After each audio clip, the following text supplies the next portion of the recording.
standing on or around the T&G Railroad. That told me that it was something special. There was something different about the Tavares Gulf that it became truly a beloved railroad, even when they started making fun of it by calling it the Tug and Grunt. Or there's another one called Try and Go, I think, right? You might know, somebody said, I know there's one or two others, now it don't come to mind, but it had all kinds of titles to it, but people still loved to have their pictures taken on the T&G. And as I said, it had the same name from 1890 to 1969, and we're going to go into a little bit more than that. All right, so by 1890, Winter Garden, the town that we live in right now, barely existed.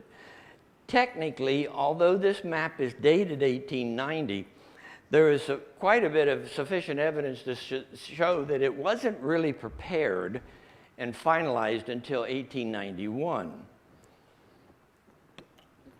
A surveyor by the name of John Otto Fries prepared this map. If you saw the original map, it would be take up that wall right there. There is one original one intact, and it's at the Sanford Seminole County Museum at 5 Points. They have, I don't know why they have it, because it's an Orange County map, although it used to be Orange County, but it truly is, it's probably at least 15 by 15. And one individual sat down and drew this, and this map is probably used by more historians than probably any other map that I can think of, because John Otto Fries was so detailed. For many different books that I have read, or going through different books, everybody was often saying, well, Judge James G. Spear, he had his home out here in Oakland. Everybody knows that, but it was always a little fuzzy where it was. Well, John Otto Fries, he pinpointed it right there. We know exactly, because of this map, we know exactly where Judge James G. Spear lived. An interesting part of it, though, is that by the time the map got printed, they added Winter Garden as one word. And as you can see, it only had one railroad at that time. The heavy black and white line, that is the Orange Belt Railway line. This line, which is called the Tavares and Gulf Railroad, ended at Oakland. Again, a little bit of evidence that the map wasn't exactly prepared in the year 1890, because it was more closer to 1891 when that train actually arrived at Oakland. But I think Fries was probably trying to make his map as accurate as possible. Now, I want to point out this town of Creston. Creston, I did a little brochure and did a presentation here and handed out. Creston was, believe it or not, a big town that was planned. And the planner, the man who laid it out, was W.B. Rush. So he was a doctor. And so Creston, actually when they platted it, he showed on his plat how the Tavares and Gulf Railroad was to pass through his town. It was supposed to go like this.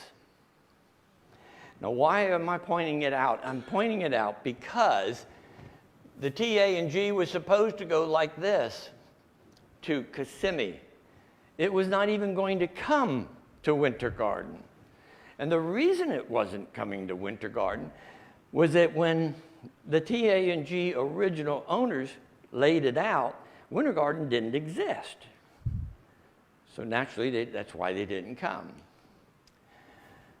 All right, in 1899, things changed. And it's kind of interesting, the documents that are on file at Orange County are different than any other landowner's right-of-way agreement that I've ever found. These are some of the individuals. J.L. Dillard we all know Dillard, I guess, right? And Arthur B. Newton, Copner of Oakland, Luther Tilden of Tildenville, Catherine Wise, she was the daughter of Judge James Spear of Oakland, and J.W. Bray, who, at least for some point in time, had a town named Bray just west of here.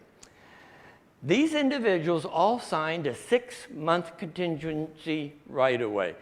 It was actually made out to the Tavares Gulf Railroad that says you have the right to cross my land provided you have the track installed and the railroad is running within 6 months. None of the other right-of-way deeds that I have ever seen ever had that stipulation. So these landowners actually used a little bit of leverage. Yeah, you want to come here, you better come here, you got to come here within 6 months. The end result was that by 1899, the Tavares Gulf Railroad came into Winter Garden. And this was the very first railroad depot that the T&G built. It was not where the T&G depot is now. I'll get into that.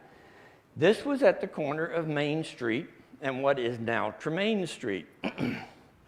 So that's where they built the first depot, and then they enlarged that depot, and then later built the one where it is today. This is the enlarged T&G depot at Main Street. I'm not exactly sure the year on this one, but I know it was before 1912 and 13.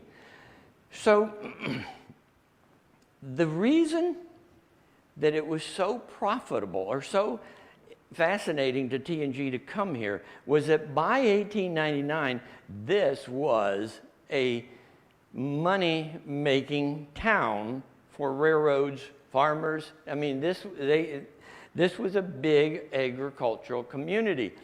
And the T&G could offer something a little bit different than the Atlantic coastline could offer. And it gave the T&G a big heads up. When the Atlantic coastline came into town and they loaded those oranges or vegetables onto the freight trains, the train left here and went to Sanford.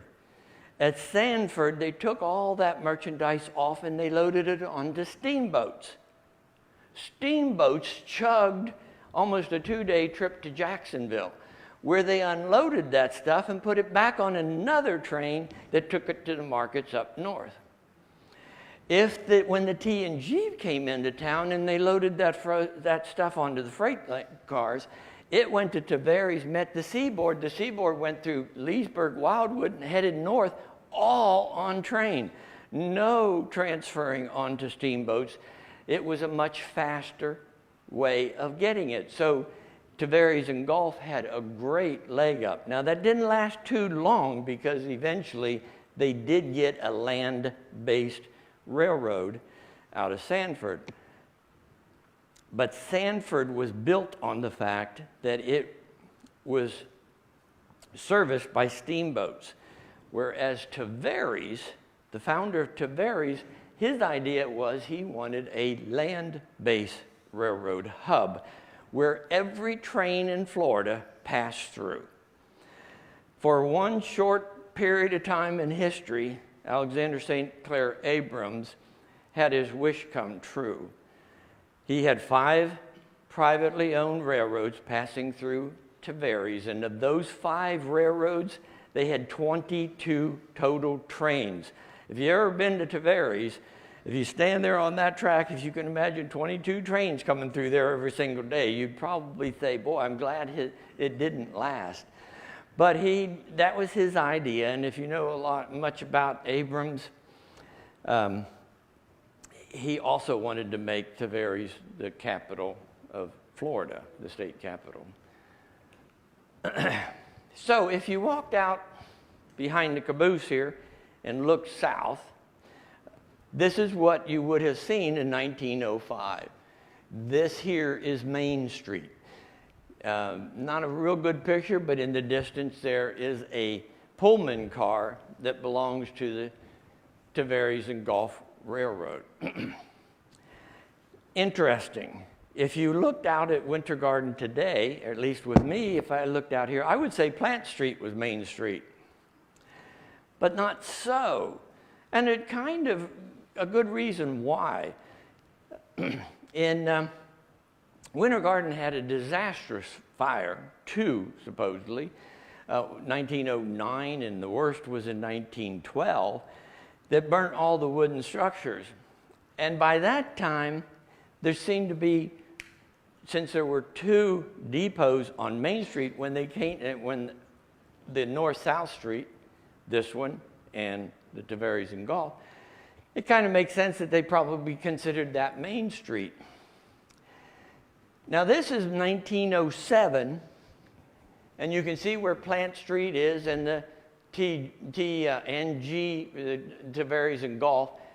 This was the first and second, or the first depot and the enlarged one, and that's the depot that was where we are today, and this is Main Street. So Plant Street was in existence as of 1907. Shortly thereafter, this became Tremaine Street. I'll get to in a second. So, we're not talking, of course you probably know, but we're not talking plants that grow. This was Henry Plant, the man who came in and picked up the lease for the Orange Belt Railroad right after the Great Freeze, and they operated it until they actually bought the railroad. And this is the Honorable Charles Tremaine. 4 people bought the T&G. Now, when they say bought, in 1887 and 1888, they were laying track of the T&G heading this way. They got as far as to Claremont, and Claremont, the Orange Belt was already there, and they had to cross that track. And the Orange Belt said, no, you're not. So they had to stop. The train just made it as far as Claremont, couldn't go any further. The Orange Belt knew where the TA&G wanted to go. They wanted to go to the Gulf. Well, the Orange Belt was going to the Gulf, so they didn't want to give their competitor any leverage. So what the Orange Belt did is when they got to Claremont, they followed the lake all the way around so that it became impossible for the TA&G to lay track. So the owner of the TA&G, Alexander St. Clair Abrams, says, I'll fix you. I'm going into the Orange County. I'm going to go to Kissimmee. I guess not thinking that he had to cross the track that way too. So within about a month or two after, his railroad was foreclosed on for non-payment. And his dream collapsed. An administrator took over the railroad, kept it running until he found 4 partners to buy it, 4 individuals that wanted to buy it. 2 were from New York, Henry Jackson and his brother-in-law, Charles Tremaine. Charles was married to Henry's sister, and a banker out of Jacksonville, and another large developer that lived in Jacksonville, but he had already, Ambler was his name, he had already invested heavily in Tavares, and that's how those 4 came together, and they decided that they were going to complete the TA&G. And back in those days, what they did is they took those assets, put them in a new asset, the administrator did, and sold them basically the same entity, but without the debt. So in so doing it, they just changed the name to Tavares and Gulf.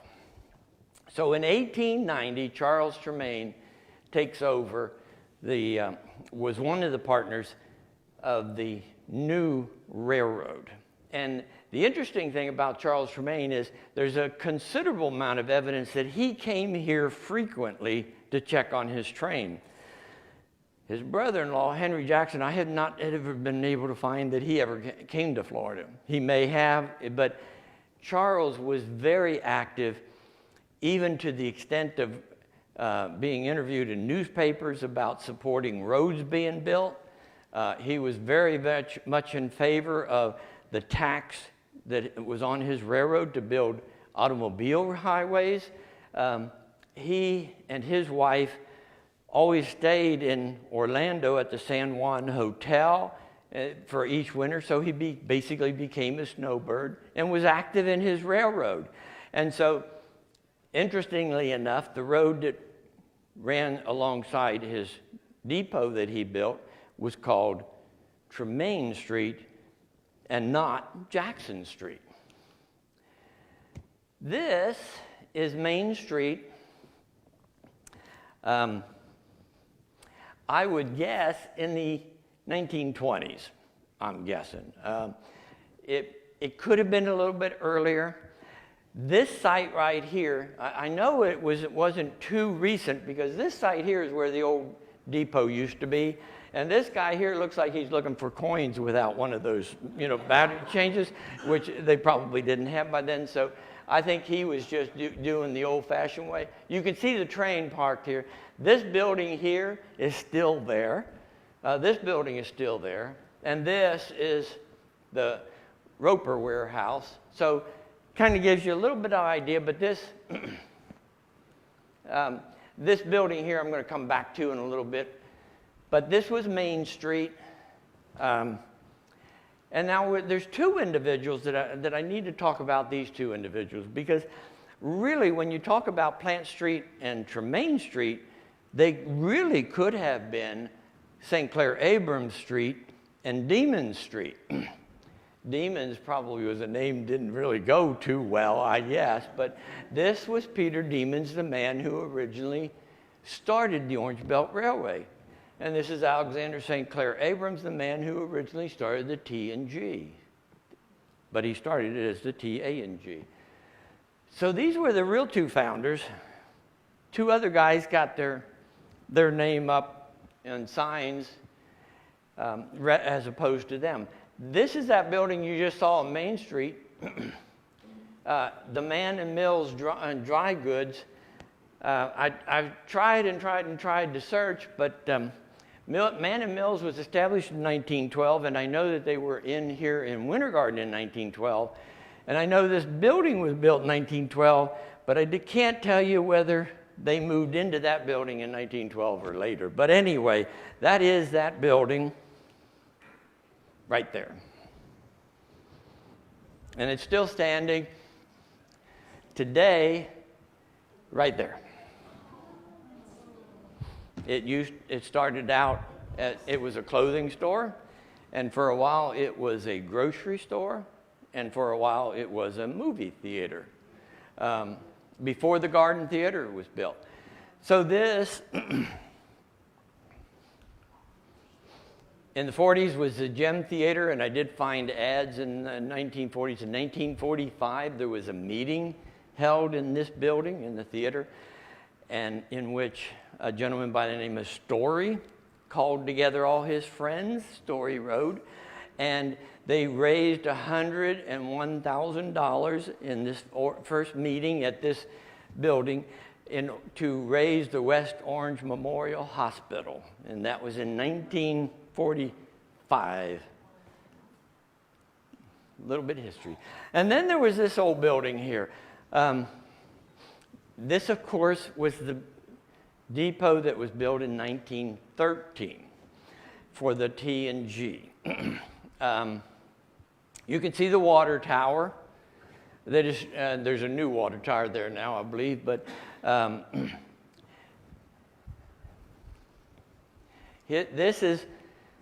this was prepared in 1917. This was a survey done in which they show the actual Tavares Gulf Railroad passenger station. That's the new one. And they actually show that it is Tremaine Street, although the signs over on the road say Tremaine with an E.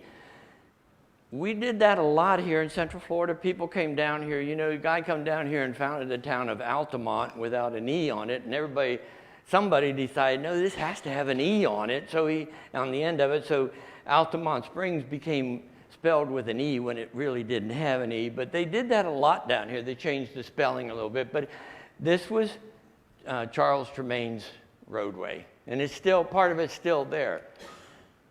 Then came the fire of 1912, the disaster fire. And in 1912, there was no electricity here. The town didn't have it yet. But the founders of Winter Garden were determined that they were going to rebuild Winter Garden better than ever before. They were interviewed in newspaper clippings and all that. Winter Garden was going to be a better town than ever before, and so they built this, the Winter Garden Water, Light, and Ice Plant. And it was right across the track from the Tavares Gulf Railroad station. This was that same survey that shows the depot. This was the power plant. And the juice was turned on in October 30th of 1912. Tampa Tribune said, Road Republic, Winter Garden has power, electric power. She is now she can now join her sister cities. This is a fascinating photo to me because this is right at the power plant. This is the motor that went in the power plant. And I get fascinated because I see these guys thinking, are you guys really going to carry this thing or what? But they were preparing to put the motor in. So that was a big role that the T&G played. The T&G actually brought in the motor and materials to build the power plant. This is one of the engines that powered the system. Those, Generator, I guess, yeah. For the ice plant. Now there's two other individuals you got to know to understand the fascinating story of the T&G in this district. And this man here is John G. Sinclair. This one is Harry Bingham. They are both natives of New Hampshire. But in 1878, this gentleman came down here, and by 1882, 4 years later, he was known as the most important land agent in the state of Florida. He owned more land, or he sold more land, and had more land sales than anybody else. His good friend was Harry Bingham, and Harry Bingham was a legislator. He did have a home down here for a winter home, but the two of them started buying up property. And it's not just that they bought up property that's so fascinating, but the date that they bought up the property. You see, in this circle, the two of them owned together thousands of acres of land that when all put together, they owned a complete stretch all the way across inside this red box. But they owned it in 1881. Now think about it. Oakland didn't exist. Winter Garden didn't exist. They were just getting started in 1881 with laying out the town of Tavares. Sinclair's office was in Orlando. So why own this land? Well, if you go forward a little bit longer, 1884, 3 years later, the town of Claremont was sketched. And on that sketch, it showed a railroad. 1884, the proposed railroad. That railroad came down Lake Mineola, and it showed that it was going to turn south. 1884, there was no railroad over there. But in 1885, there was a railroad started coming this way. And that railroad that got started coming this way came through Ferndale, at that time Apopka, Montverde, and it planned to go to Claremont, and that was the Tavares, Apopka, and Gulf Railroad. A vice president in the Tavares, Apopka, and Gulf Railroad was this man, John G. Sinclair. So by 1885, the Tavares and Gulf Railroad, its intention was to come down and cross somewhere in here. He didn't care where. He had land. He knew the railroad was going to cross his land. In 1886 is when the Orange Belt Railroad started construction. all this was in the works before Alexander Demons ever decided to lay down a railroad track called Orange Belt Railway. So the T&G had big plans that did incorporate this area here. This, a lot of this I go into in my ghost towns, because ghost towns is a journey on the Orange Belt Railway from Sanford to Oakland, which was at the time the headquarters of the Orange Belt Railway. And one of the biggest financiers of it was Edward Stotesbury. He was a banker out of Philadelphia, and in 1889, you can see he was signing as president. The reason he was signing as president was Demon said, "I'm out of here," and he was in California by this time. Stotesbury was the one who set up the Sanford and St. Petersburg with the assets of the Orange Belt, and he sold the Orange Belt, or he leased it at first to Plant. All right, I got to move along here, I know. So the next question is, who shot Captain Tucker? This is too fascinating of a story for me not to tell. Captain William Bailey Tucker lived in Orlando. He was the general manager at first of the Tavares, Orlando, and Atlantic Railroad when he worked for Alexander St. Clair Abrams. When Alexander St. Clair Abrams added the Tavares, Apopka, and Gulf Railroad, he then became also the general manager of that railroad.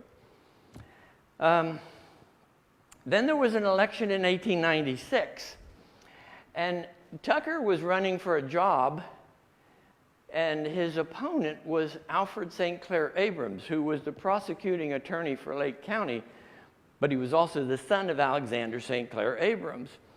And they got in a scuffle, and so the general manager of the T&G shot the son of the founder of the T&G. And the story gets real complicated beyond that, and I don't want to get into all the details. It has to do with a wife, but I don't want to get into that detail.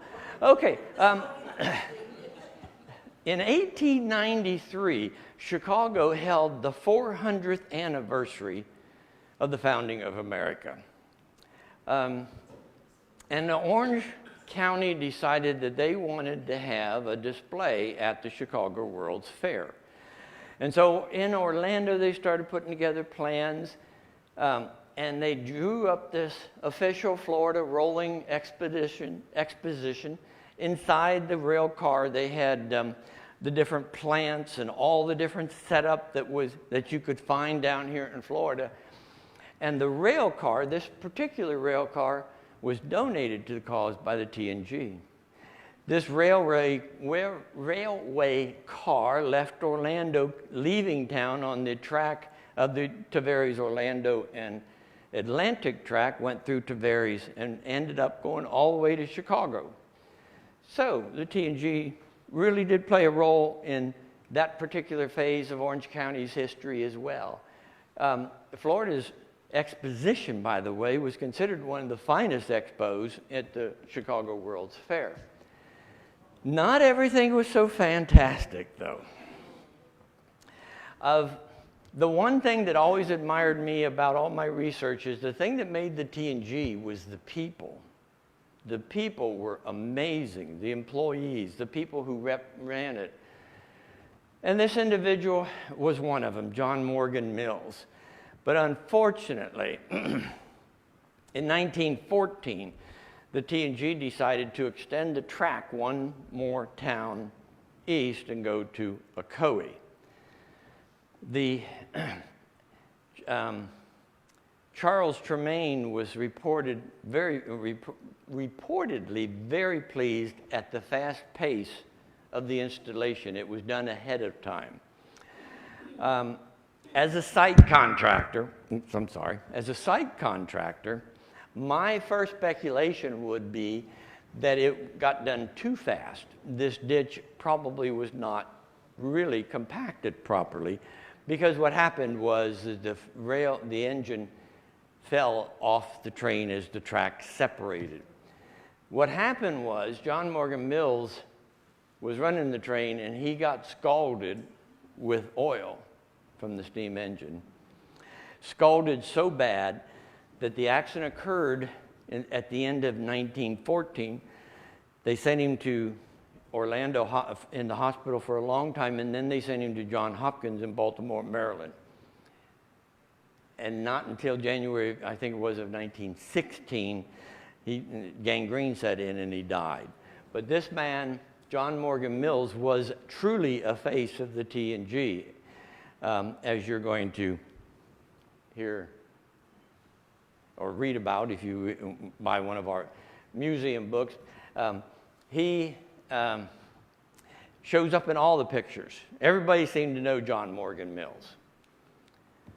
And there's another picture of the T&G with people on it. I'm telling you, it's very easy. People loved this train. They couldn't seem to get away from standing on the T&G. This is another individual, an employee. He worked 50 years for the railroad. But Charlie Breedlove was even more than just a 50-year employee. Something happened with Charlie that you probably just would, I don't know that you can find it in another railroad. He had a poem written by him, for him.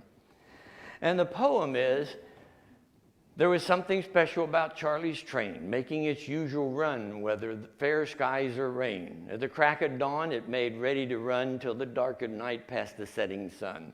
The T&G left Tavares with its dependable crew all the way to Winter Garden. At each crossing it blew. The old black engine chugged mightily along, puffing hot smoke to the tune of its song. This was written around the time of his retirement. This is what people thought of the T&G. This was their neighborhood railroad. It wasn't a railroad that went 100 miles, 200 miles, or 5,000 miles. This was a railroad that only ran 30 miles every single day.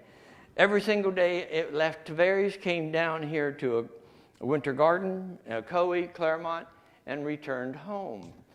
And there they are. There's the picnic out standing. Everybody's standing on the engine.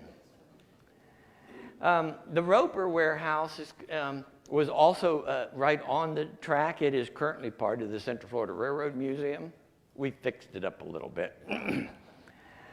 And this individual, J.F. Kelly, Ferris was his middle name. His first name was, what was his middle? Huh? John. Well, I have a brother, John. That's why I couldn't remember. John Ferris Kelly. He, for 33 years, was the agent at the T&G depot. I like this ad. I'm kind of surprised that they had the nerve to take it out.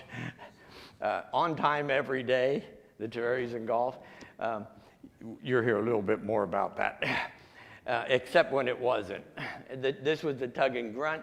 Well, I'm going to let someone else take a few minutes and tell you something about the T&G. The last T&G train departed Winter Garden on the 27th of December, 1969. This engineer, Red Nutt, was the gentleman driving that train. And I'm going to take a short detour here. In 1884, Orlando newspaper was about 2 or 3 pages long, but it had this ad, 1884, December 18th. Order your gift books for the holiday from Charles A. Weimer. It's orders received and promptly filled for any book published. I thought this was kind of appropriate. Charles A. Weimer was an interesting individual. He came from Washington, D.C. He built the Orlando Opera House. He bought the Orlando Reporter newspaper for a brief time, was a very important individual in the town down in the little bitty town of Orlando. Oakland didn't exist yet. Winter Garden didn't exist yet. But this man opened up a bookstore. I think there might have been 20 people in town. It's amazing that he opened a bookstore.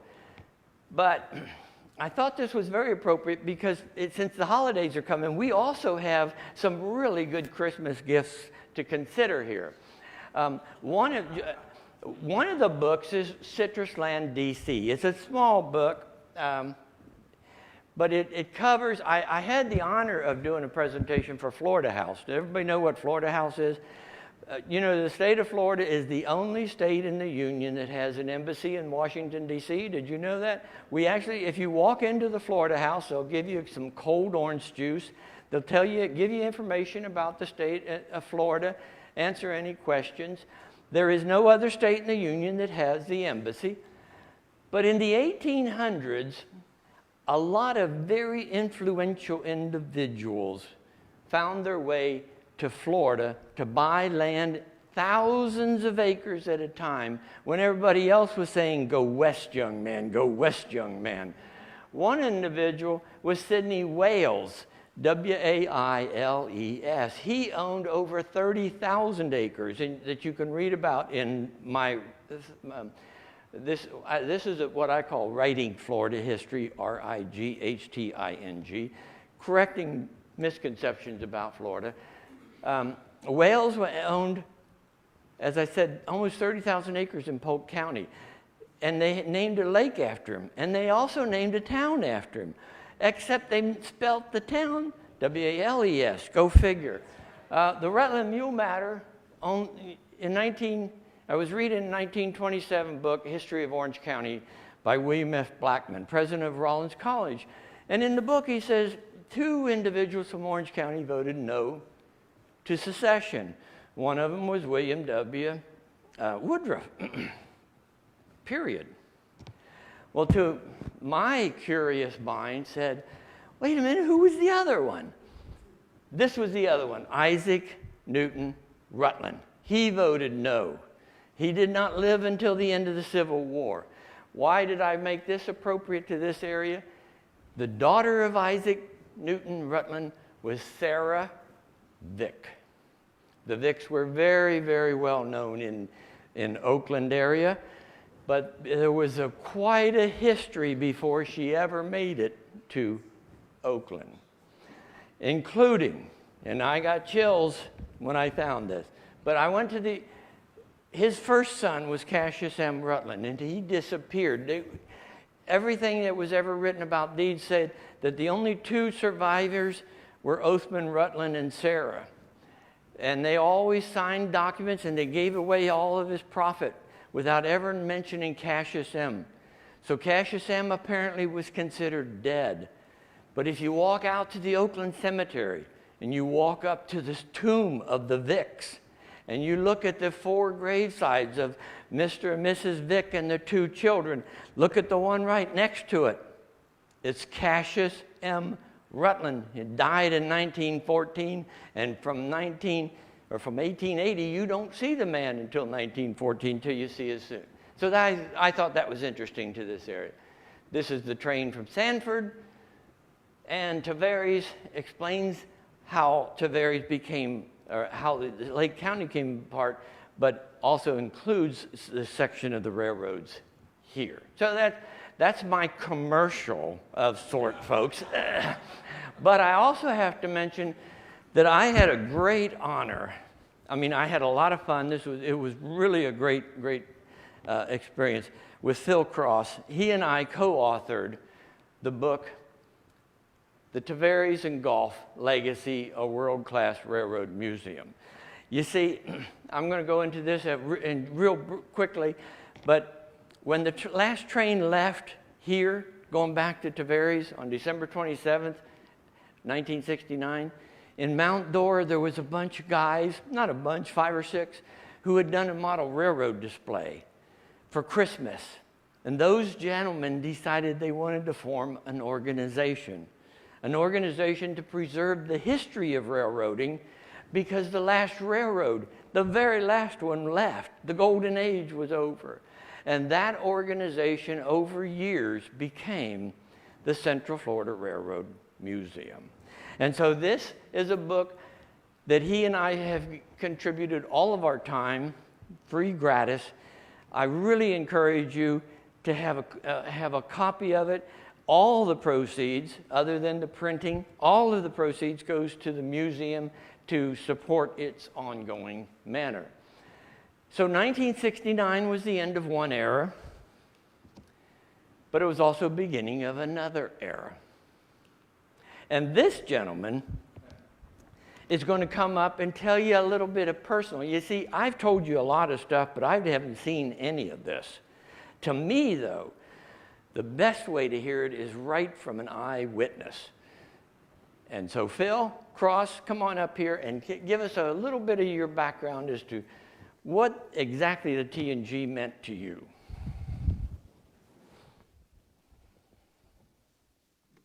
You haven't changed a bit. No, I haven't. I hate to tell you, that was, let me see, that was 60 years ago this year. You haven't changed a bit. No. That was December 1962. Works. All right. Rick asked me to share a little bit of my memories and recollections of the T&G.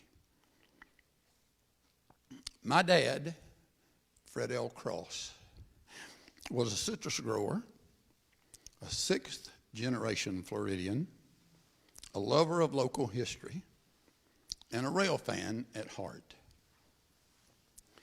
My dad moved to Oakland in December of 1900 and resided there for the next 90 years until he passed away. He had a daily ritual. Anytime he was home, he went out to wave to the T&G. When it crossed the crossing south of our house, about a block away. Before I could walk, he always took me out to wave with him. That's where I got my love of railroading. If it was after dark, we would turn on the front porch light, walk out on the porch, and wave to the crew as they headed west toward Killarney. If it was too cold to stand out on the porch, we just turned the porch light on, flicked it on and off as the engine crossed the crossing.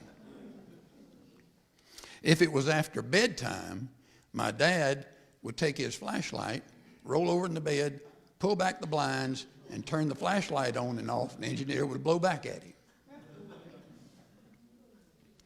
I developed a love for all things railroad history, and the T&G in particular, at a very early age. I've never lost that love to this day. I was a lucky 1 in a million 10-year-old kid in August of 1955. Gosh, that's a long time ago. I got my first ride with the T&G. They picked me up at the crossing south of our house, and I rode with them to Claremont and back to Oakland. For the next 6 years, at various times, I got to ride on the engine with the crew from Oakland to Winter Garden and Ocoee and back to Oakland, from Oakland to Killarney to work Killarney Fruit Company and back to Oakland, and from Oakland to Claremont and back when they went to work the Claremont branch. But the rides came to a close, unfortunately, in 1961 when Superintendent Bill Edmonds retired. The new superintendent was not a fan of riders on his railroad locomotives. I did get one last chance to ride and film the entire run, and that was when this picture was taken. December 1962. The crew snuck me on board, and I filmed the entire run to Ocoee and back to Tavares. That film, and the one that was made by Bill Berry of Channel 6 in Orlando, he made his in September of 1962. Those two films are the only two that are known to be in existence today of the T&G. Saturday, December the 27th, 1969, was just a normal day in my hometown of Oakland. In the early afternoon, the 6-day-a-week ritual of the arrival of the T&Gs southbound train occurred, just like it had for many, many years. My dad, when I went out, waved to the train as they headed east to Winter Garden. And of course to Ocoee. About 2 hours later, the TNG was on its way back to complete its daily run, headed west to Killarney and on to Tavares. My dad and I were out there again. We never let anything get in the way of waving to the TNG. We could be eating supper. We got up from the table, we went out and waved, came back and finished supper. Nothing kept us from waving to the TNG. So again, they were on their way back. We went out in the front yard to wave to them like we always do. And as they got to the crossing, the train almost come to a stop, and I thought, that's odd. All the crew came to our side of the locomotive, and they all waved to us. So we all waved back. Didn't think nothing of it. Didn't think any more about it that day, but at the time we did think it was odd. I never thought any more about it until Monday, December 29th, when I realized late in the afternoon that the TNG had made it had not come in that day, and that it had actually made its last run the previous Saturday. And that's when we realized we had witnessed the last run of the TNG. With that, I want to share with you, and I'll close out with this, 5 little-known facts about the TNG. TNG was a famous railroad for only having 38 miles of track. Fact number 1, in 1905, the TNG held the United States record for jumping the track the most times in a single round trip, a total of 9 times. It took them 5 days to make the round trip. They left Tavares Monday morning, headed south, got back sometime on Friday. Fact number 2, in 1949, the TNG generated more perishable freight per mile of track than any Class 1 road in the U.S. Now, Class 1 road is the big boys, thousands of miles of track. The TNG had 38, but they generated more perishable freight per mile of track than any of the big boys. Winter Garden at that time was known as the citrus shipping capital of the world. The TNG played a big part in that. Then on this is fact number 3. On November 11th, 1956, the Tavares Gulf became a national TV celebrity. Can you believe that? They appeared live on NBC TV with Dave Garraway's Wide, Wide World program at Killarney, of all places. That program was there to film citrus being picked, taken to the packing house, processed, packed, and loaded onto ice reefer cars and headed to the northern markets. Of course, they had the TNG there that day to switch those cars out as they were loaded, and sure enough, they're right in living, wasn't color at that time, it was black and white, but there was the TNG switching cars. So a national TV celebrity. Fact number 4. The Tavares Gulf Railroad never lost its identity during its entire 79-year existence. They were purchased by the Seaboard Airline Railway in 1926, but remained a wholly owned subsidiary of the Seaboard for the rest of its existence. So it never lost its identity. Most all the railroads here in Florida, as Richard mentioned, lost their identity. There's only one more railroad that I know of that has not lost its identity here in Florida, and that's the Florida East Coast Railway. And last, the TNG was better known by its nicknames, the TNG, the Tug and Grunt, the Try and Go, the Turtle and Gopher, the Taters and Grits, and it had 2 other nicknames, the CF and P, Come Friends and Push, And the TP&W, take pains and walk. So they were better known by all of those nicknames than they were their corporate name, the Tavares Gulf Railroad. And with that, Richard, we're back to you.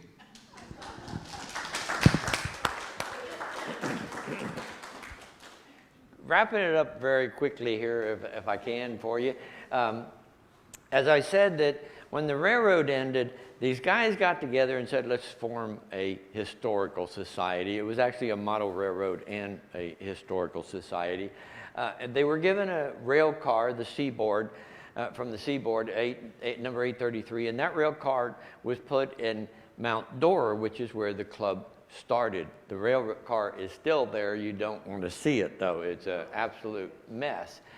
But this is where the organization started. And in 1983, after many, many years of trying to make it work, they opened up a museum that I am very, very proud to be a part of. It is the best railroad museum that I have been through, and I can say that because I had very little to do with putting it together. It was all pretty much done when I came. But it is really, really a great museum. Mike Forrester back there, he is the president at this present time, and there's another vice president sitting right here. Stand up, Bill. Come on. Just Bill Puckett. And this is two pictures of the interior, just so you can see what we have. We have an excellent library. I think there's over 5,000 documented items at the present time. And I tell you, people tell me all the time when I'm hosting there, and we're always looking for hosts. We're looking for members and hosts. But 4 hours on a Saturday, you can come in and meet some of the greatest individuals. I've met people from Asia. Argentina was not too long ago. They come from all over. I met somebody from Oakland one day. And we take field trips. And this here is a photo of our curator, who has been now 40 years, I think, is our curator. I need to also point out that on November 15th, the gentleman you just saw, Phil Cross, is coming here. He will be here, and he's going to be talking about the packing houses of West Orange County, crate labels and all. November 15th, you might want to make a note of it. It starts the same time at 6:30. And if you're interested, we are going to do our very first historic downtown railroad tour. We're going to start at 8:30 on the morning of November 26th at the museum. And we're going to talk a little bit at 8:30. Then we're going to get up and we're going to make 10 stops in downtown Winter Garden. And we're going to talk and show you different areas that has to do with both railroads. We're not going to just concentrate on one. So both railroads at the museum. We do appreciate if you would send an email to info@. At our mail, I'll give you, take one of these. Our email address is on the email, and just say, I want 2 spots, and because we're going to probably have, we no doubt have to limit this. And it's going to be an interesting tour. Phil and I are working on putting together the stops and the information. And it's going to be a history spots that you're going to actually be able to see some of the things that I've talked about. And remember that books can make your Christmas shopping so easy. You can finish your Christmas shopping here, and you can be one of the people who say, wow, how did he do that? Okay, I hope you enjoyed it. I love the T&G, and I hope that some of that might have come out. Thank you very much. Do you have any questions, comments from anybody? Otherwise, Phil and I will be standing over here by the book table. If you want to have any questions, look us up. Thank you.